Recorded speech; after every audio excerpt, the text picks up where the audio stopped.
안녕하세요. 그녀의 북살롱 미셸입니다. 네, 오늘은 전염병에 대한 글을 하나 소개해 드리려고 합니다.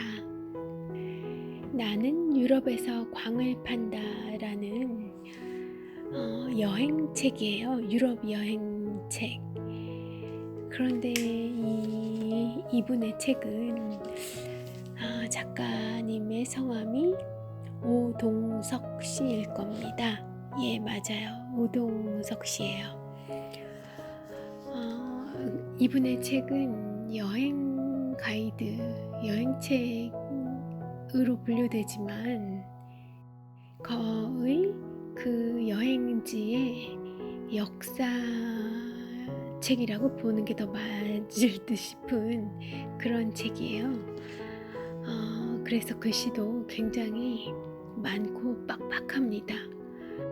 책 자체도 좀 두꺼운데 그 두꺼운 책 안에 굉장히 많은 사진과 그리고 굉장히 많은 작은 텍스트들이 들어가 있는 그런 좀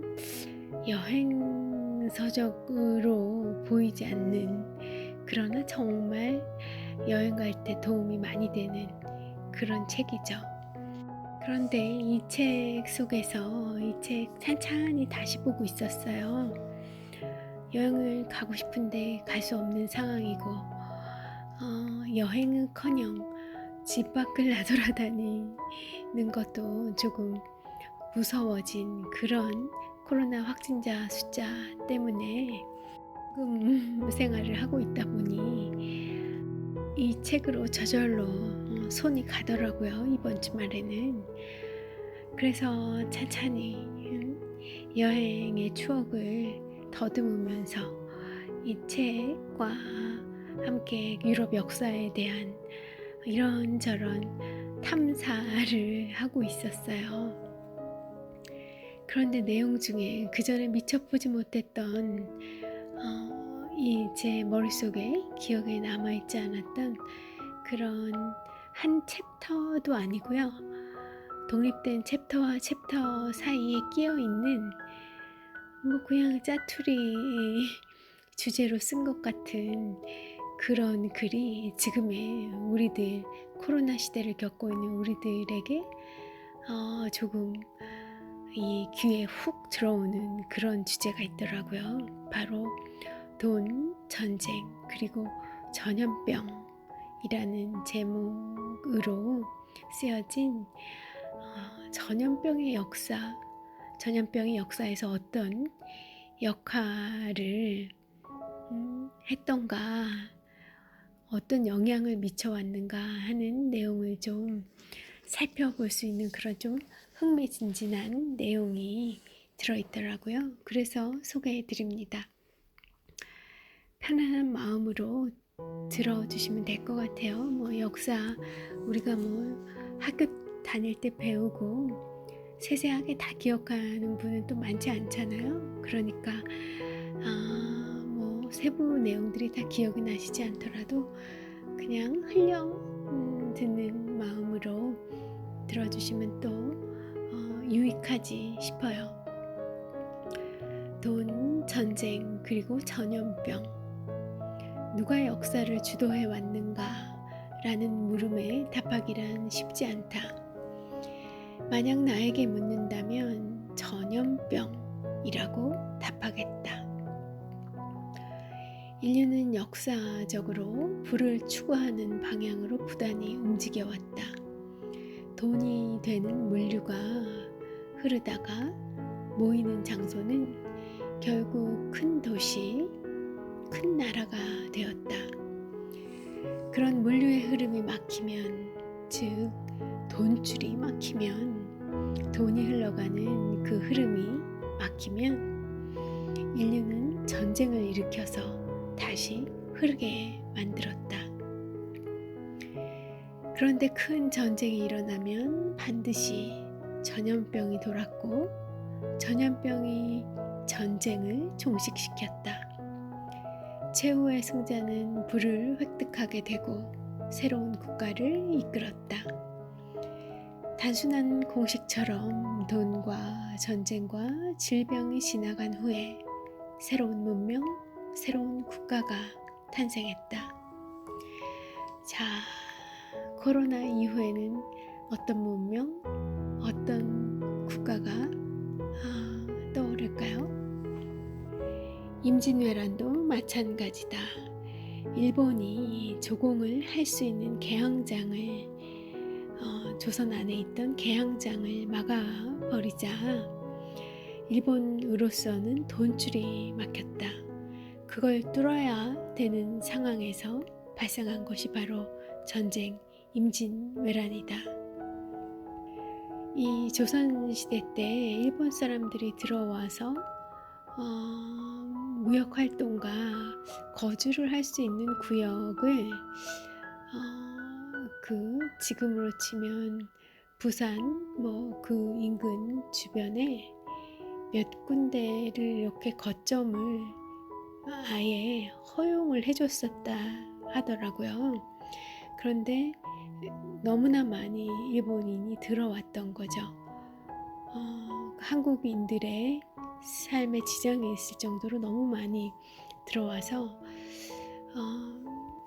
들어올 수 있는 사람을 제한하고, 그리고 그렇게 해도 폐해가 계속 있어서 결국은 그 일본인들이 거주할 수 있는 거점을 그들에게 허용해 줬던 그 지역을 축소했다고 하더라고요. 기억하고 있는 역사적인 사실은 그런데 아마 아예 그것도 들어오지 못하게 막았었던 건가 보죠. 어쨌든 그렇게 그 개항장을 다 막아버리자 일본이 전쟁을 일으켰던 거죠. 유럽이 아메리카 대륙으로 갈 수밖에 없었던 이유도 인도에서 금을 가져와 잘 사는 중동 지역을 치기 위한 목적에서였습니다. 그 중동 지역에 그 성지를 탈환하고 싶었던 거죠. 콜럼버스를 아메리카에 보낸 스페인의 이사벨 여왕은 기독교 전파를 명분으로, 겉으로는 명분으로 내세웠지만 그것은 유럽인들이 만들어낸 역사에 불과하고요. 17, 18세기에 유럽의 동인도 회사가 많이 있었잖아요. 그 동인도 회사들에서 중국의 물품을 유럽에 팔고 그럼으로써 막대한 부를 쌓아가고 있었죠. 그런데 그 과정에서 유럽인들의 경쟁이 더 심화됐고요. 동인도 회사는 급기야 동아시아를 지배하려는 야심까지 갖게 됩니다. 17세기 청나라의 강희제는 4개의 개항장을 열었지만 그의 손자인 걸륭 황제, 청나라의 걸륭 황제는 태평 성국을 누리고 있는 나라에 청나라에 외국인들이 오는 것은 위협적이다고 판단을 했어요. 그래서 4개의 개항장이 아니라 남쪽 광주에 있는 월해관만 개항을 허용했습니다. 축소한 거였죠. 물론 대부분의 외항선은 그 월해관으로 들어왔었기 때문에 그 월해관이 있던 광주의 경우는 세금으로 벌어들이는 돈이 어마어마했다고 해요. 다른 개항장보다도 월등했다 하고요. 그런데 강한 해군이 없었던 당시의 유럽은 전 세계 최고의 강국이자 부국이었던 그 중국에 대항할 수가 없었다고 해요. 4개 항에서 1개 항으로 줄였는데 그때 당시에는 바로 어떻게 반격을 하거나 전쟁을 바로 일으킬 수는 없었던 상황이라고 합니다. 그런데 그에 머무르지 않았고요. 그 후에 그 동인도 회사들을 통해서 천문학적인 돈을 벌어들였고 그 돈을 해군력에 쏟아부었어요. 어디가요? 영국이요. 그래서 그 이제 높아진 해군력을 바탕으로 중국의 아편 전쟁을 일으켰던 겁니다. 대포를 앞세워서 뿐만 아니라 5개의 항구를 개방시키는 승리를 이루죠. 유럽은 식민지 시대를 이렇게 열어가고요. 18세기 이후가 되어서야 동양보다 우위를 점하게 되었죠. 그전엔 세계 최고의 강국이자 부국은 중국이었던 겁니다. 그 영향으로 한때 유럽인들이 동아시아의 여러 나라를 지배하게 되죠. 이제 중국이 아편 전쟁으로 무너지기 시작하면서 유럽인들의 동아시아 지배가 본격화되고요. 그런 그 역사의 흔적과 영향이 아직까지 이어지고 있습니다. 그러니까 유럽은 동인도 회사의 활동 이후에야 세계의 그 힘의 중심에 서게 되었던 거죠. 그 전에는 동양이 역사적으로 훨씬 앞서고 우세하고 힘의 중심을 가지고 있었다고 해요. 이 주제에 대해서는 제가 다른 날에 아예 그 얘기를 중심으로 또 하나의 팟캐스트 올릴 계획이 있어요. 그때 그 얘기 좀 더 하기로 하고요. 앞서 말씀드린 것처럼 어느 정도 규모의 사람들이 모이는 전쟁에서는 반드시 전염병이 돌았고 수많은 사상자가 발생하면서 새로운 국가가 탄생하고 새로운 시스템이 도입되었습니다. 즉 새로운 문화가 탄생한 것이죠. 학교에서 가르쳐주지 않았지만 인간의 역사는 전염병에 대한 좌절과 극복의 역사라고 할 수 있습니다. 농경 문화 속에서 국가가 발생하고 문명이 일어나면서 인간은 전염병과 공존해 왔어요. 전염병은 단지 한 나라의 흥망뿐 아니라 세계사의 흐름까지 바꾸어 놓았죠. 찬란했던 잉카와 아스텍 제국에는 잉카 문명 있잖아요. 중남미 지방의 고대 문화라고 할 수 있는 그 잉카 문명과 아스텍 제국에는 놀랍게도 전염병이 없었다고 합니다. 유럽인들은 그 문명을 파괴했던 유럽인들은 이렇게 기록하고 있어요. 연세 지긋한 원주민에게 들은 바에 의하면 그들이 어렸을 때는 전염병이 전혀 없었다고 전한다라고요. 그러나 콜럼버스 이후 유럽에서 온 사람들이 전염병과 함께 아메리카 대륙에 상륙했죠. 대륙 전체 인구의 90% 이상이 병에 걸려서 맥없이 죽어갔습니다. 한 예로 당시 아메리카 대륙 전체 인구는 1억 명 정도였는데 3천만 명이 멕시코를 중심으로 살고 있었다고 해요. 아스텍에 코르테스가 도착하고 50년 뒤 멕시코 인구는 아주 급격하게 줄어들었습니다. 3천만 명에서 300만 명으로 줄어들었다고 해요. 그 원인은 각종 전염병이었고요. 유럽인들이 가지고 온 각종 전염병에 대한 면역력이 그 원주민들에겐 전혀 없었던 겁니다. 그 후로도 인구의 감소는 계속되었고 1620년에는 300만 명의 인구가 160만 명으로 줄어들었다고 해요. 아메리카 대륙은 결국 사람이 아닌 전염병에게 정복당한 것이었던 거죠. 유럽인들이 가져갔던 무기, 총, 이런 것들 때문에 그런 것이 아니라 이 전염병 때문에 원주민이 결국 그 문명이 다 역사 속으로 사라지게 되는 결과를 맞은 거죠. 네, 이렇게 전염병에 대한 역사적 사실들을 하나씩 소개를 하고 있어요. 다음번에 소개할 내용은 또 유럽 대륙에 있었던 역사의 한 장면이에요. 우리가 잘 알고 있는 트로이 전쟁은 물류 약탈을 목적으로 한 대표적인 전쟁이에요.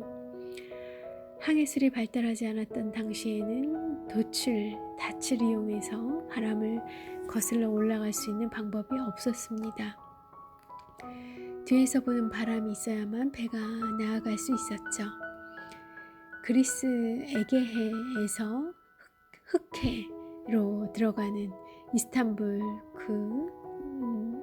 안쪽에 있는 흑해로 들어가는 보스포러스 해협을 통과하려면 서풍이 불어야 하는데 바람의 방향이 바뀌려면 5개월이나 기다려야 한다고 해요.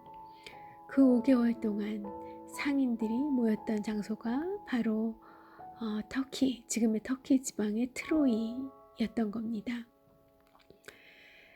트로이는 항해술이 발전하기 전까지 수세기 동안 최고의 상업도시로 손꼽혔고요.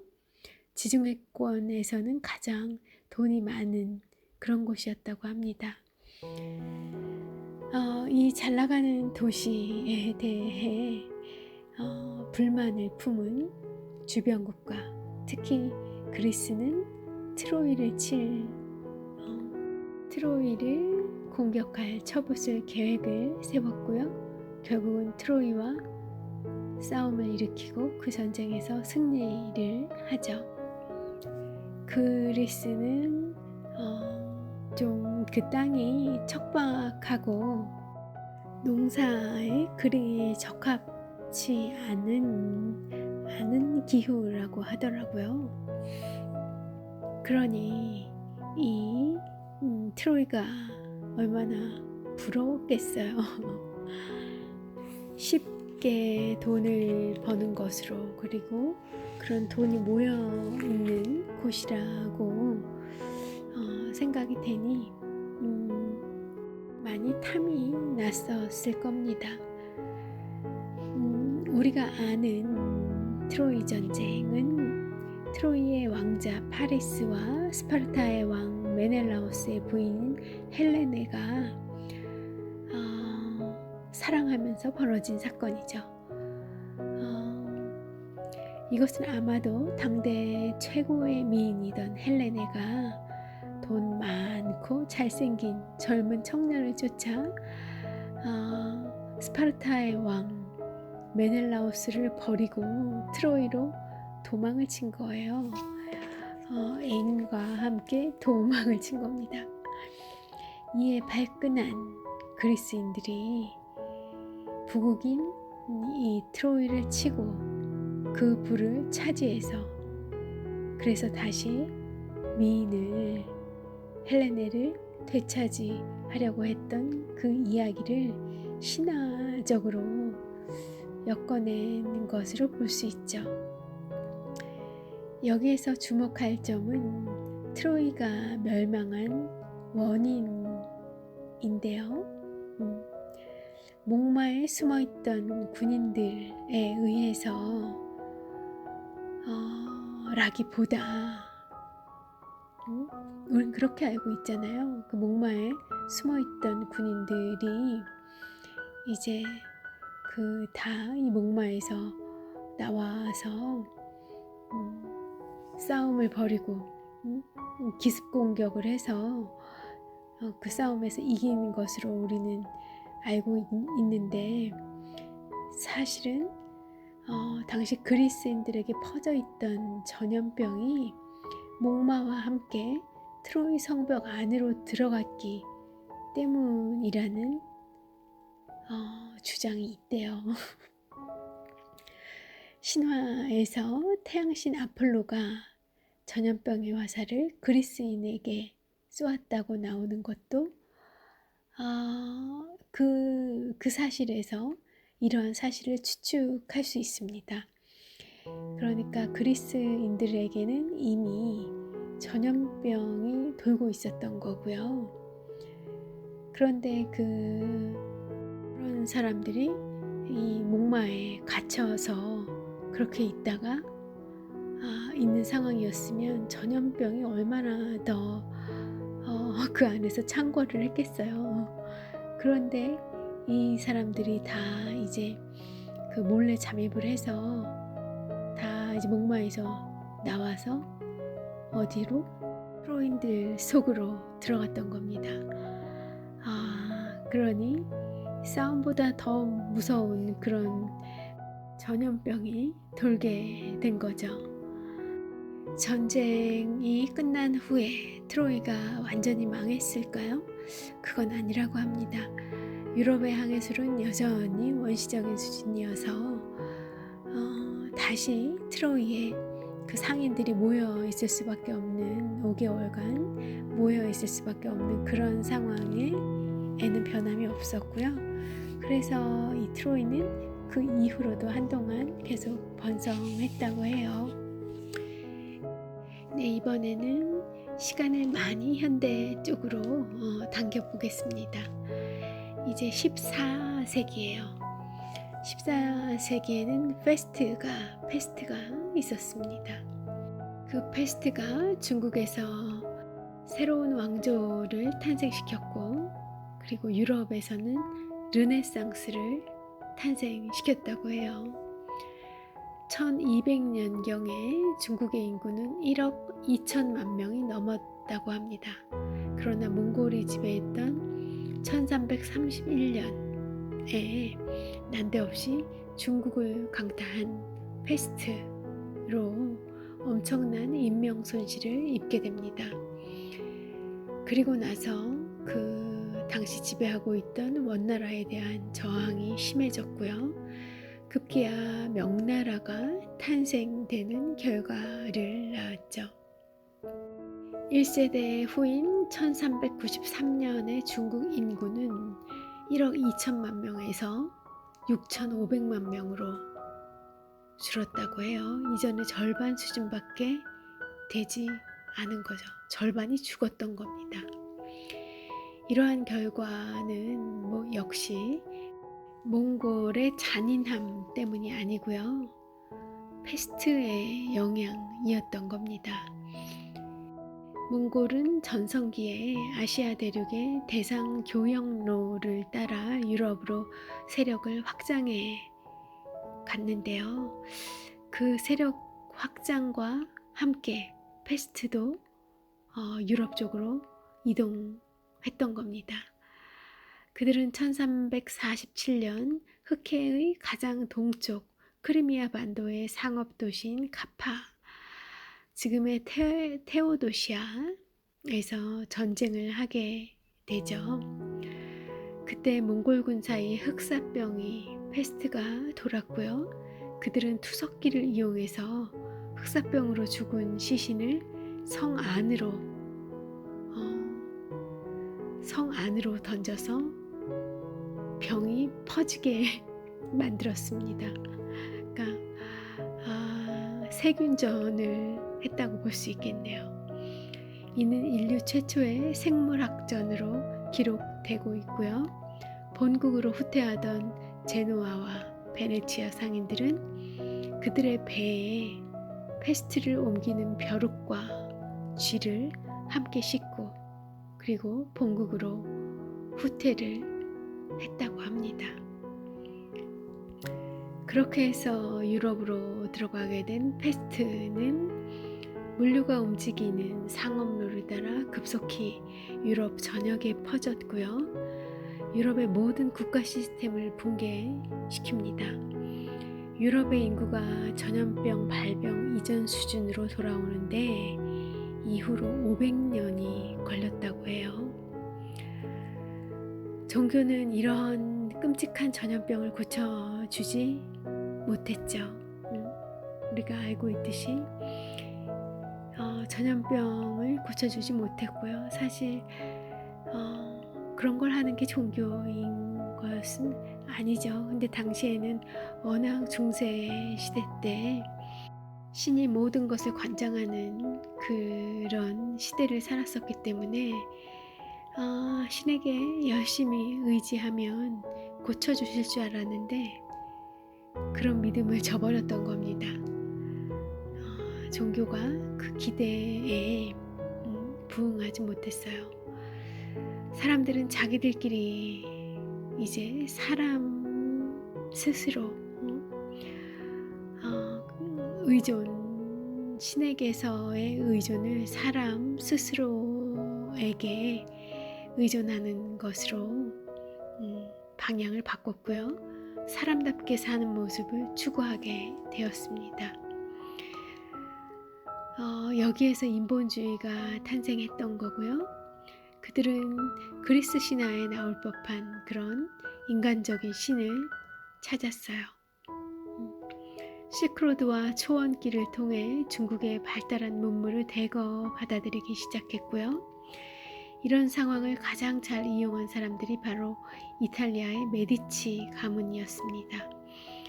이 가문은 막대한 돈을 벌어들여서 교황청에 영향력을 행사했고요. 결국 이 가문에서 교황을 2명이나 배출해냅니다.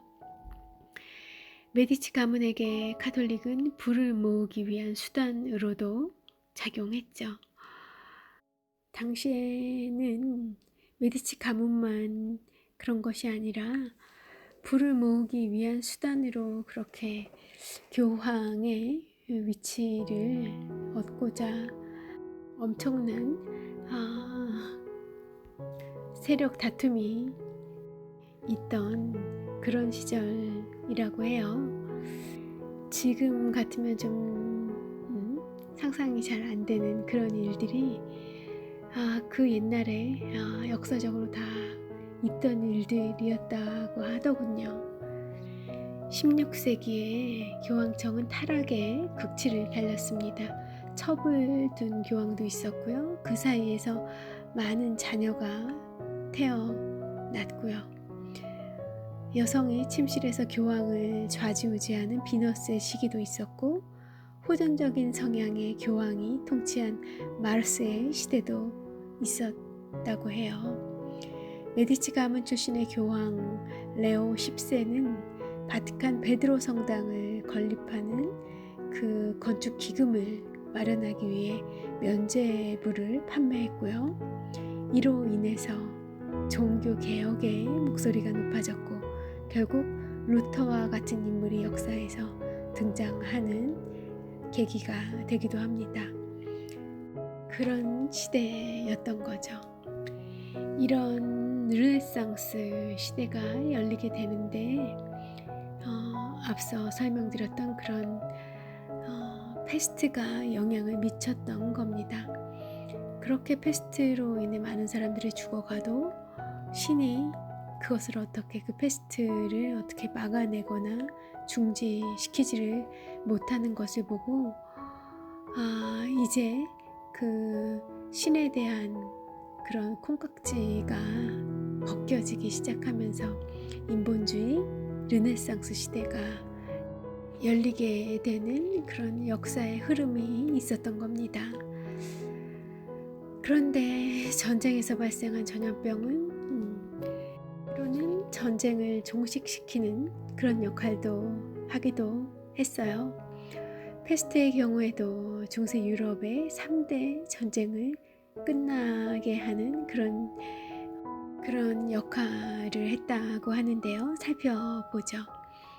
우선은 패스트를 유럽에 선물해준 그 몽골과 유럽의 전쟁이 막을 내렸습니다. 몽골이 유럽을 정복했다면 아마 르네상스는 없었겠죠. 또 둘째로는 100년 전쟁 당시 영국은 신무기인 석궁 돌화살이죠. 그걸 가지고 프랑스 군대를 손쉽게 물리쳤고 그 기세를 밀고 나가면 1년 정도 후에는 프랑스란 나라가 없어질 그런 상황이었다고 해요. 그런데 이 1347년에 불기 시작한 페스트 이 전염병 때문에 영국군은 소수 병력만 남기고 본국으로 철수할 수밖에 없었고요.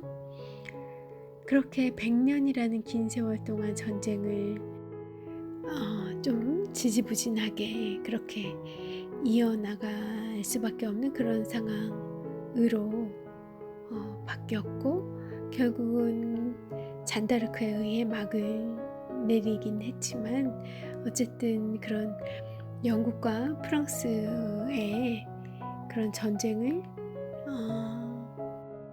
사실상 종결시키는 그런 결과를 가지고 왔다고 볼 수 있죠. 그리고 또 스코틀랜드와 영국의 전쟁도 바로 페스트라는 이 아이가 종식시켰다고 해요. 앵글로색슨인족에게 밀려서 영국 북쪽으로 간 스코틀랜드인들은 호시탐탐 영토 회복의 기회를 노리고 있었고요.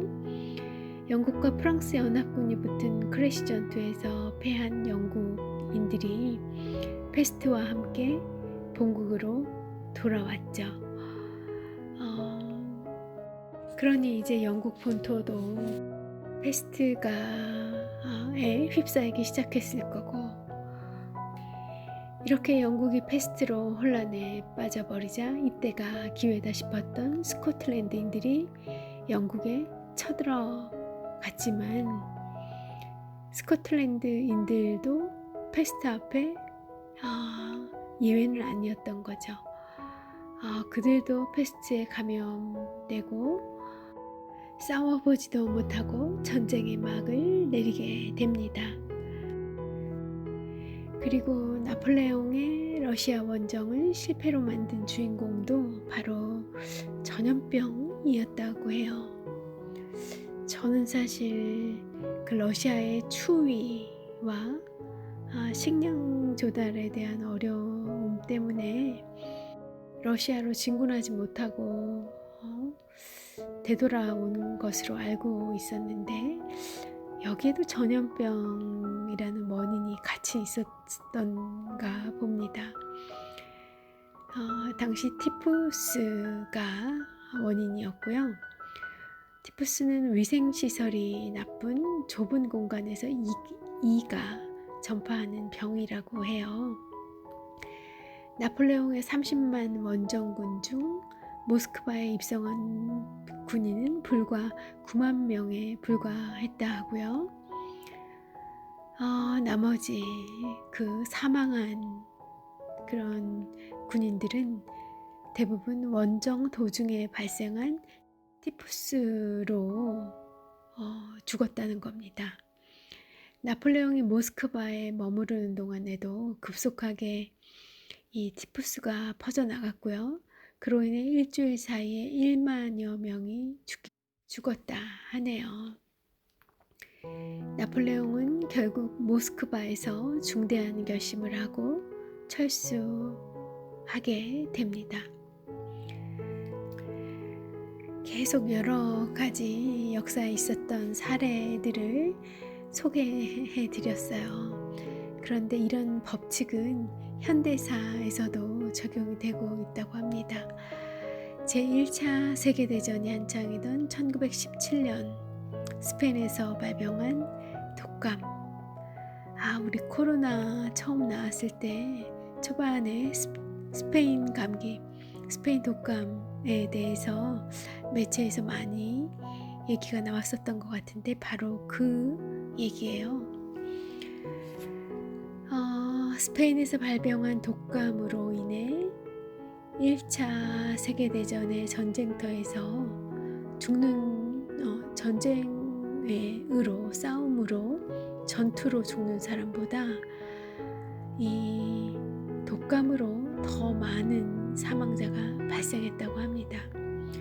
총 3,750만 명의 사상자 중에 약 2,500만 명이 스페인 독감으로 사망한 거죠.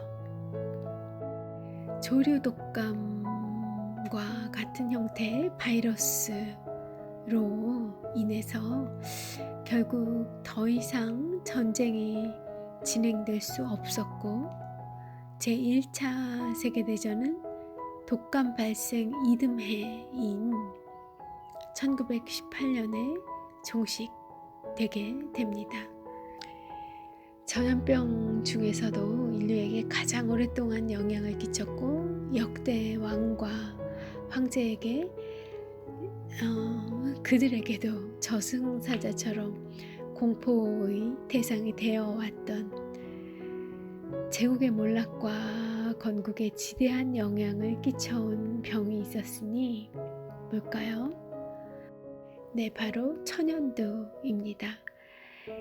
이 질병은 인류 역사상 전쟁과 다른 전염병으로 죽은 사람을 모두 합한 수보다, 그 숫자보다도 더 많은 사람의 목숨을 가져갔다고 해요. 전성기를 구가하던 아테네와 로마의 멸망도 천연두에 의한 것이었다고 합니다. 카이사르는 중국에서 들여온 비단으로 천의 무봉 같은 토가를 걸치고 다녔어요. 카이사르 나오는 영화 보시면 볼 수 있는 의상입니다. 그런데 이를 본 로마인 사이에서 이 카이사르가 하고 다녔던 이 비단이 인기를 끌게 됐죠. 워낙 카이사르가 인기가 많았었기 때문에 그가 이 하고 다녔던 토가 의상도 인기를 끌게 된 거죠. 그러니 중국의 비단 중개업자였던 중동 지역의 사람들이 어찌했을까요? 비단 가격을 올려서 로마에 비싼 가격으로 비단을 팔았다고 해요. 그렇게 비단은 로마에서 사치품이 되었고 경제에 커다란 영향을 미쳤죠.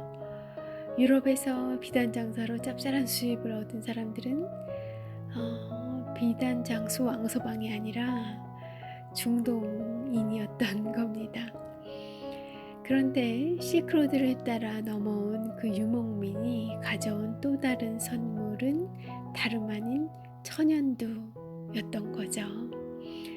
그래서 중동에 퍼져 있던 스키타이족의 사촌격인 훈족, 그 훈족들이 유럽에 확실하게 천연두를 가져왔고요. 결국 로마가 망하는데 일조했다고 합니다.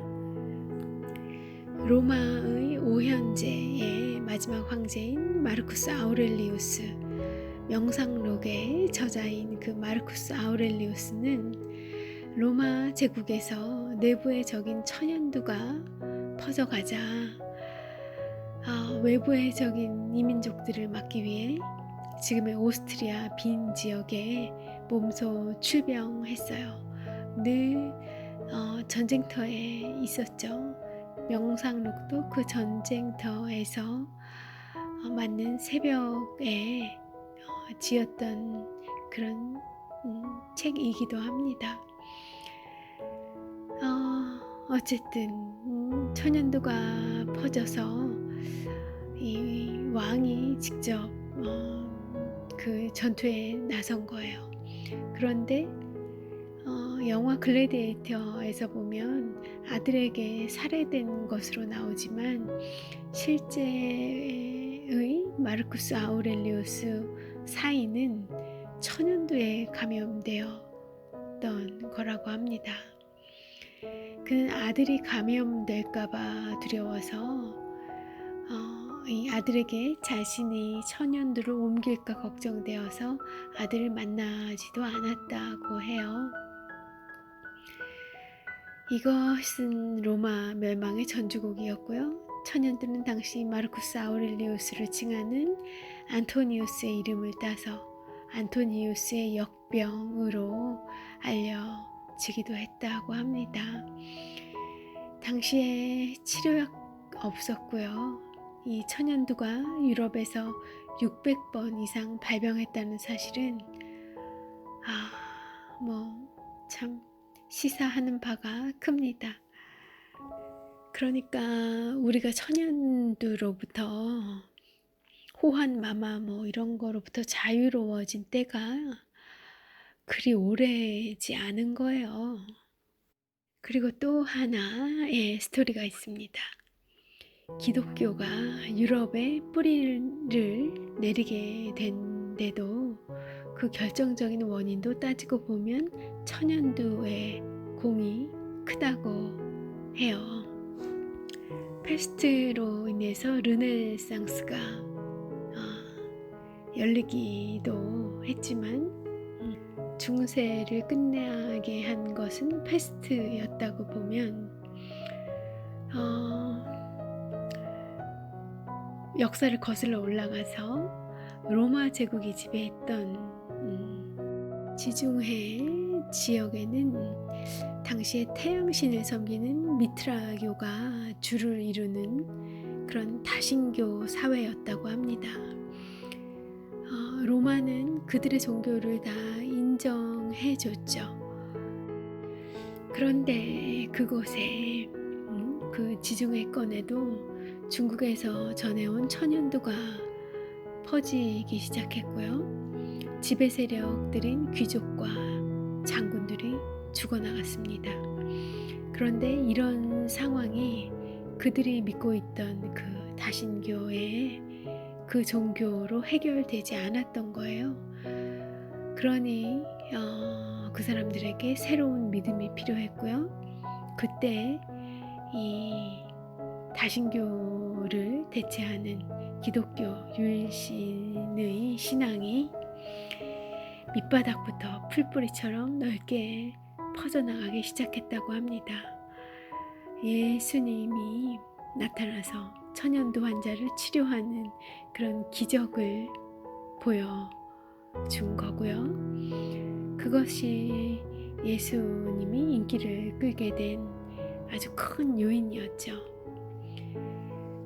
이제 결국 지배 세력 그 로마의 중심 교황청에서는 기독교를 공인할 수밖에 없는 그런 상황을 맞이하게 되고요. 기독교는 지배 세력의 토속 종교였던 미트라 신앙과 잘 버무려져서 혼합되어서 유럽의 대표적인 종교가 되게 됐던 겁니다.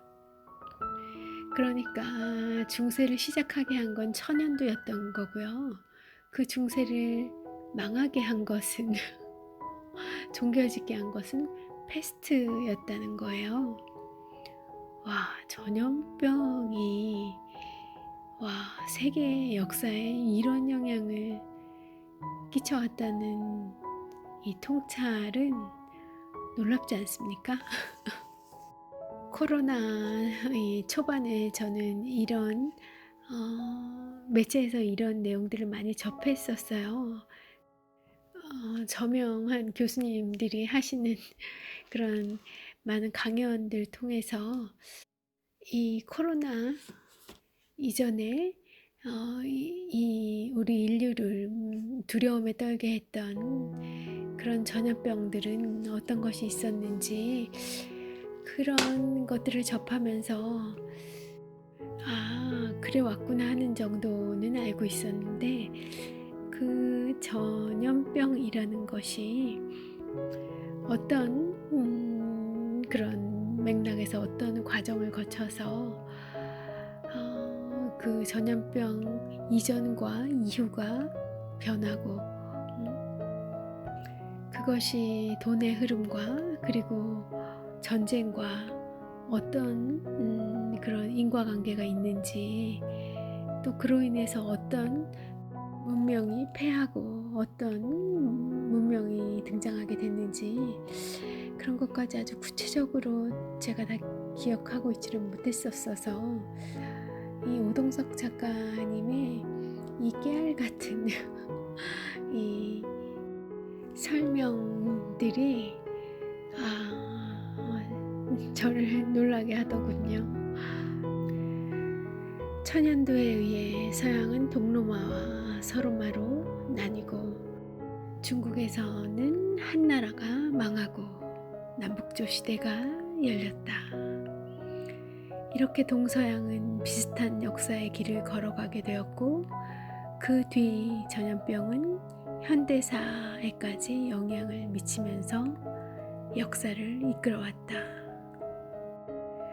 오늘날 우리에게 전염병은 큰 위협이 되지 않을 것으로 보인다. 이 책이 나온 지가 11, 12년이 되었거든요. 당시에 이렇게 생각하실 수 있죠. 그러나 21세기는 질병의 시대이다. 지난 역사 동안 인류가 겪어왔던 질병보다 더 많은 질병이 존재하고 있다. 사람들이 많이 모이는 대도시에 전염병이 발병하지 않는 가장 큰 이유는 깨끗한 위생시설과 인류가 개발해온 항생제 덕분이다. 항생제가 전염병이 돌지 않도록 꽉 눌러놓은 현재의 상황은 마치 스프링을 눌러놓은 것과 같다. 눌린 스프링이 튀어오르면 전염병이 걷잡을 수 없이 발병할 것이라는 게 학자들의 의견이다. 개벽 실제 상황이라는 안경전 씨의 책에서는 현대의학계는 인류를 전멸시킬지도 모르는 전염병의 창궐 가능성에 대해 경계하고 있으며 이미 바이러스 X라는 이름을 붙여놓고 연구 중이다.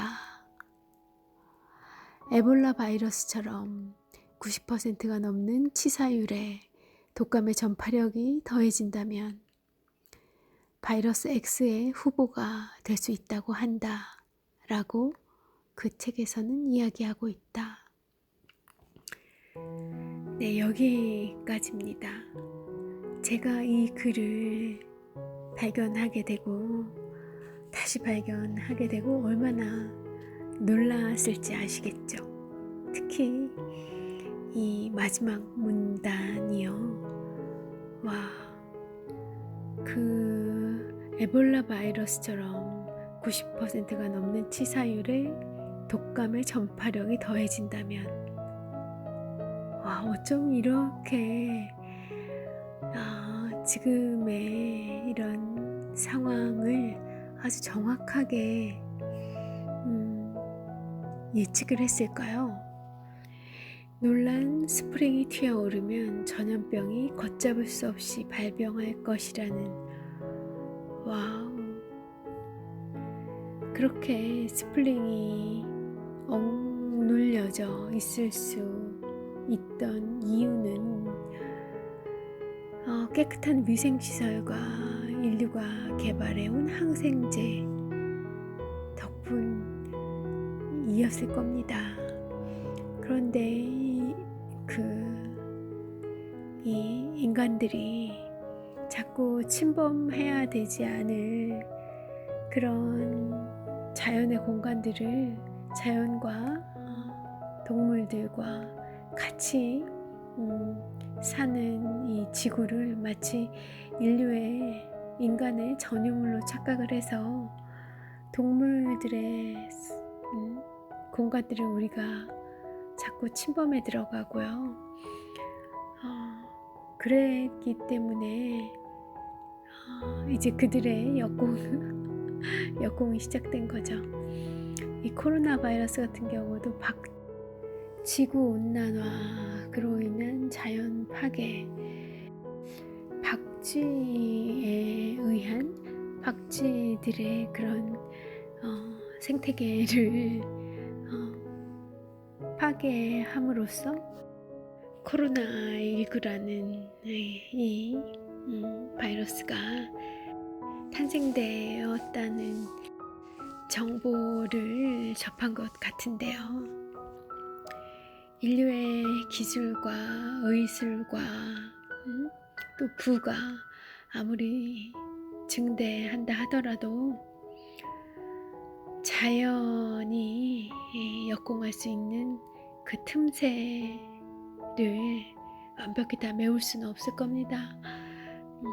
빨리 우리의 방향을 돌려서 인류가 인간이 이 지구의 유일한 주인으로 행세하던 그 방향에서 방향을 전환해서 자연과 함께 공생하고 그들에게도 주인으로서의 권리와 존중을 회복하고 되찾는 길로 크고 확실한 전환을 해야 하는 그런 중요한 때가 아닌가 합니다.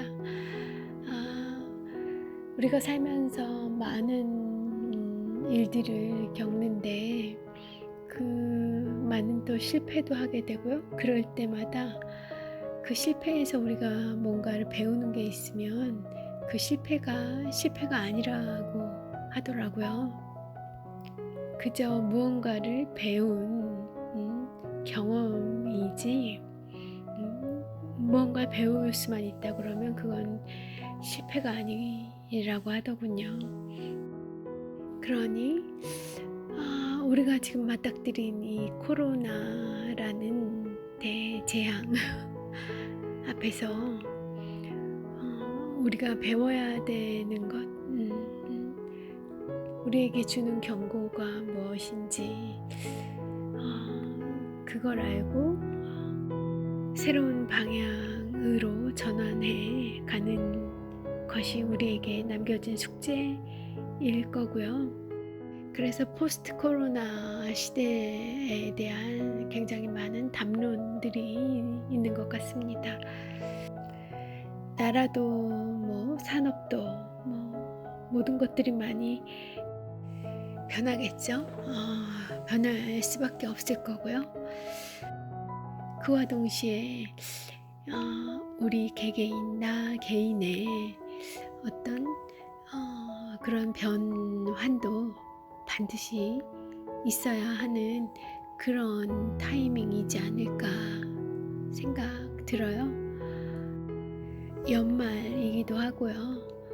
겨울이기도 하고요. 새 봄에 대한 시작을 준비해야 되는 그런 겨울이기도 하고 하니까 그런 인생의 방향의 전환에 대해서 조금씩 생각하는 그런 시간들 되셔도 좋겠거니 합니다. 밤이 깊었습니다. 편안한 마무리 되시길 바랄게요. 함께 해주셔서 감사하고요. 미셸이었습니다.